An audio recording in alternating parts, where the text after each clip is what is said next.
Hi all. So മക്കളെ, class 12 CBSE നമ്മൾ എല്ലാ ചാപ്റ്റേഴ്സും പഠിച്ചു കഴിഞ്ഞിരിക്കുകയാണ്. ഇപ്പോൾ തുടക്കം മുതൽ തന്നെ നിങ്ങൾ എല്ലാവരും ഞങ്ങളുടെ കൂടെ ഉണ്ടായിരുന്നു. ഇപ്പോൾ ഗംഭീരമായിട്ട് നമ്മൾ എന്ത് ചെയ്തു, എല്ലാ ചാപ്റ്റേഴ്സും കവർ ചെയ്തിരിക്കുകയാണ്. സോ ഇനി എന്താണ്, ഇപ്പോൾ നിങ്ങൾ നോക്കുകയാണെങ്കിൽ നിങ്ങളുടെ ബോർഡ് എക്സാമിലേക്ക് അടുക്കുമ്പോൾ കുറച്ച് ദിവസങ്ങൾ മാത്രമാണ് ബാക്കിയുള്ളത്. അപ്പോൾ നമ്മളെ സംബന്ധിച്ച് നെക്സ്റ്റ് എന്താ ചോദിച്ചു കഴിഞ്ഞാൽ നമ്മൾ പറയും റിവിഷൻ ആണെന്ന്. സ്റ്റിൽ കുറേ പേർക്ക് റിവിഷൻ്റെ ഇമ്പോർട്ടൻസ് ഇപ്പോഴും അറിയില്ല. എന്തിനാ റിവിഷൻ ചെയ്യേണ്ട ആവശ്യമല്ലേ, ഞങ്ങളെല്ലാം പഠിച്ചു കഴിഞ്ഞല്ലോ, റിവിഷൻ എന്താണ് ഇത്ര ഇമ്പോർട്ടൻസ് എന്ന് ചോദിക്കുന്നവരുണ്ട്. മക്കളെല്ലാവർക്കും ഫെമിലർ ആയിട്ടുള്ള വേർഡ് ആയിരിക്കും ബ്രെയിൻ റിട്ടൻഷൻ എന്നുള്ള വാക്ക്. അതായത് മറ്റൊന്നുമല്ല, നിങ്ങൾ പഠിച്ച കാര്യങ്ങൾ ഓർമ്മിച്ചെടുക്കാനുള്ള ബ്രെയിൻ്റെ എബിലിറ്റി ആണെന്ത് റിട്ടൻഷൻ കൊണ്ട് ഉദ്ദേശിക്കുന്നത്, ബ്രെയിൻ റിട്ടൻഷൻ. അപ്പം നിങ്ങൾ ആലോചിക്കുക, അപ്പോൾ നിങ്ങളൊരു കാര്യം പഠിച്ചു കഴിഞ്ഞിരിക്കുകയാണ്, 1 വീക്ക് കഴിഞ്ഞിട്ട് മക്കൾ എന്ത് ചെയ്യാണ്, ആ പഠിച്ച കാര്യങ്ങൾ അതേപോലെ തന്നെ ഓർത്തെടുക്കാൻ വേണ്ടി സാധിക്കുന്നുണ്ടെന്നുണ്ടെങ്കിൽ നമുക്ക് എന്ത് പറയാം, നിങ്ങൾക്ക് ഹൈ റിട്ടൻഷൻ എന്ന് പറയാൻ പറ്റും. അതേസമയം പഠിച്ച കാര്യങ്ങൾ നിങ്ങൾക്ക് ഒരു 1 വീക്ക് കഴിയുമ്പം ഒന്നും ഓർമ്മയില്ല, ഒരു സെൻറ്റൻസ് പോലും ഓർമ്മയില്ല എന്നുണ്ടെങ്കിൽ നമുക്ക് എന്താ പറയുക, നിങ്ങൾക്ക് ലോ റിട്ടൻഷൻ എന്നാണ് പറയുക. അപ്പോൾ എപ്പോഴും നമ്മൾ എന്ത് ചെയ്യണം, ബ്രെയിൻ റിട്ടൻഷൻ ഇംപ്രൂവ് ചെയ്യണം. അതെന്താ സാധിക്കുക, നമുക്ക് എന്തുകൊണ്ടാണ് സാധിക്കുക, നമുക്ക് റീകോൾ ചെയ്യണം പഠിച്ച കാര്യങ്ങൾ, അല്ലെങ്കിൽ പഠിച്ച കാര്യങ്ങൾ റിവൈസ് ചെയ്യണം, അല്ലെങ്കിൽ പഠിക്കുന്ന കാര്യങ്ങൾ എന്ത് ചെയ്യുക, മറ്റുള്ളവർക്ക് പഠിപ്പിച്ചു കൊടുക്കുക, ടീച്ച് അതേഴ്സ് എന്ന് പറയാറില്ലേ.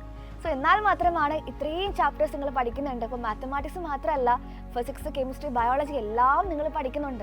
ഇത്രയും ഡാറ്റ നിങ്ങൾ എന്ത് ചെയ്യാണ്, മെമ്മറി ആയിട്ട് സ്റ്റോർ ചെയ്ത് വെക്കുകയാണല്ലേ. ഇതൊക്കെ നമുക്ക് ഓർത്തെടുക്കാൻ അത്ര ഈസി ആയിട്ടുള്ള കാര്യമല്ല.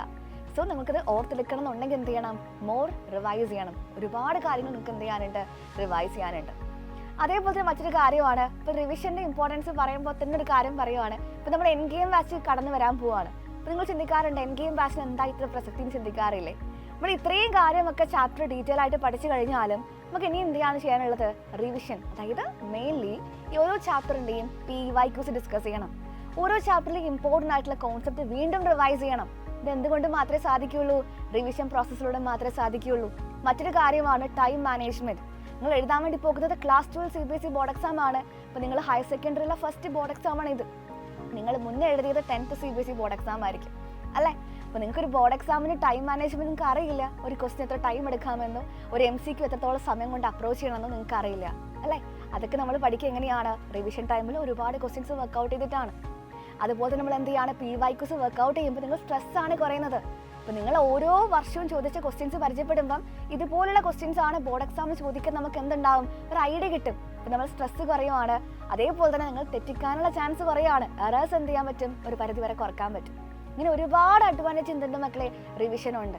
സ്റ്റിൽ അറിയാത്തവരുള്ളത് കൊണ്ട് മാത്രമാണ് ഇത്ര ഡീറ്റെയിൽ ആയിട്ട് പറയേണ്ടി വന്നത്. സോ ആലോചിക്കേണ്ട കാര്യം എന്താണ്, 2 മാസമാണ് ബാക്കിയുള്ളതെങ്കിൽ പോലും നിങ്ങൾ എന്ത് ചെയ്യുക, ഇപ്പം തന്നെ റിവൈസ് തുടങ്ങുക.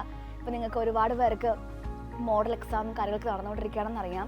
എപ്പോഴും ശ്രദ്ധിക്കേണ്ട എങ്ങോട്ടേക്കാണ്, നിങ്ങളുടെ മെയിൻ എക്സാം ബോർഡ് എക്സാം ആണ്. അതിൻ്റെ മാർക്കാണ് നിങ്ങൾക്ക് എല്ലായിടത്തും കൺസിഡർ ചെയ്യാൻ വേണ്ടി പോകുന്നത്. നമ്മൾ പഠിക്കേണ്ടത് മാർക്ക് വേണ്ടിയിട്ടാണ്, ബോർഡ് എക്സാമിന് വേണ്ടി മാത്രമാണ്.